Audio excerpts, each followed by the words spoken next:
The most asked question I get from business owners is, should I be taking mileage versus actual? I'm going to try to be real quick because that's only a 3-minute video. Mileage is where you track your mileage. You log your trips, where you went, when it was business. Actual, you need to you go off your gas receipts, your automotive repairs, your depreciation of your vehicle, all of the stuff that is a vehicle expense. You also need to keep track of how much you're driving for personal versus business. So I definitely either way recommend a mileage app because it tracks it for you. I use Mileage IQ. I think it's like $6 or $7 a month. I do not get paid by them to say it. You could turn on the feature with Google Apps to track your mileage, but then you have to go through your history and then sorry, I got a Facebook notification.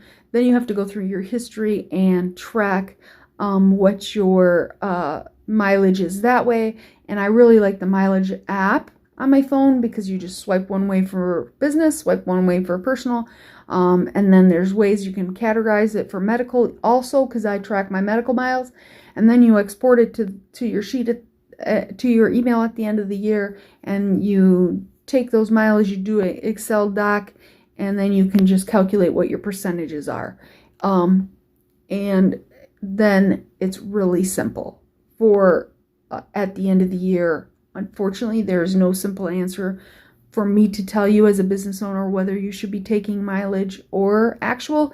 It all depends on the situation and what is going to give you the biggest tax benefit. So what I'm looking at as a bookkeeper is what is the business owner's best tax benefit. And by the way, if you are 1099, you are your own business owner. So if you drive DoorDash, if you drive Uber, if you are a 1099 freelance employee, you are a business owner. So please pay attention to this. The mileage, when you're tracking it, it's from when you leave your office. So if you work from home, your office is your home. If you're going on a business trip versus a personal trip, it's when you leave your home, your office, to the location and back. So if you drive DoorDash, it's if you get up and you are getting ready to go DoorDash, you leave your house, you go get gas, you go get a car wash, you do whatever the DoorDash people do to make sure they're ready for their trip.